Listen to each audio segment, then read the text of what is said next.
News 24 घडामोडी, श्वास चालू घडामोडींचा। 9 ऑगस्ट रोजी निघणार भव्य एल्गार मोर्चा। संविधानाच्या रक्षणासाठी आंबेडकरी समाज एकवटला।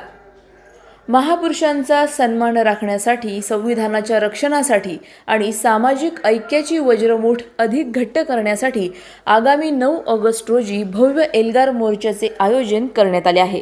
या मोर्चासाठी आंबेडकरी चळवळ आणि बौद्ध समाजाने जिल्हाभरात जोरदार तयारी सुरू केली असून समाज बांधवांमध्ये प्रचंड उत्साह पाहायला मिळत आहे।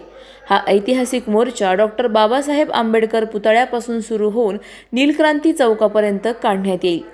नीलक्रांती चौक येथे एका भव्य जाहीर सभेने या मोर्चाचा समारोप होणार आहे। मोर्चा अत्यंत शांततेत आणि शिस्तबद्ध पद्धतीने पार पाडण्यासाठी आयोजकांनी कंबर कसली आहे। हा मोर्चा कोणत्याही जाती किंवा समाजाच्या विरोधात नसून केवळ सरकारच्या धोरणांविरोधात आहे, असे आयोजकांनी स्पष्ट केले आहे। या भूमिकेमुळे समाजातील अंतर्गत बंधुभाव आणि सलोखा अधिक मजबूत होणार आहे। मोर्चाच्या जनजागृतीसाठी जिल्ह्यातील प्रत्येक गावात युवकांचे विशेष गट तयार करण्यात आले आहेत। हे तरुण गावागावात जाऊन समाज बांधवांना एकत्र करत असून या मोहिमेला नागरिकांकडून मोठा पाठिंबा मिळत आहे। आयोजकांनी सर्व समाज बांधवांना या न्याय हक्काच्या लढ्यात आणि ऐतिहासिक एल्गार मोर्चामध्ये मोठ्या संख्येने आणि सहकुटुंब सहभागी होण्याचे जाहीर आवाहन केले आहे। प्रतिनिधी स्वामी गोसावी, न्यूज 24 घडामोडी, अहिल्यानगर।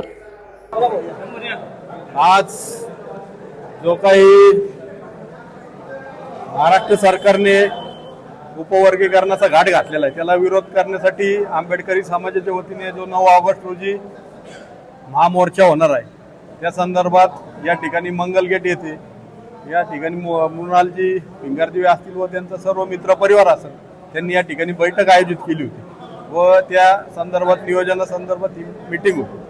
तर यामध्ये सर्वांची मतं ऐकून पुढे कशी दिशा ठरवायची हे सर्व आमचे जे काही कार्यकर्ते त्यांनी ठरवलेलं आहे व सर्वांची अशी मागणी आहे की यामध्ये जे काही कार्यकर्ते, नेता नको, कुणी नेता नको, फक्त कार्यकर्ते पाहिजे। जे काही कार्यकर्ते कष्ट घेणार, एक नेता आला का दुसरा म्हणून माझ्या पक्षाचा आला, तिसऱ्या पक्षाचा, चौथ्या पक्षाचा, असं न होतं हा फक्त कार्यकर्त्यांचा मेळावा होईल असंच मी या ठिकाणी थांबतो। अशाच बातम्यांचा आढावा घेण्यासाठी आजच आपल्या YouTube चॅनलला सबस्क्राईब करा।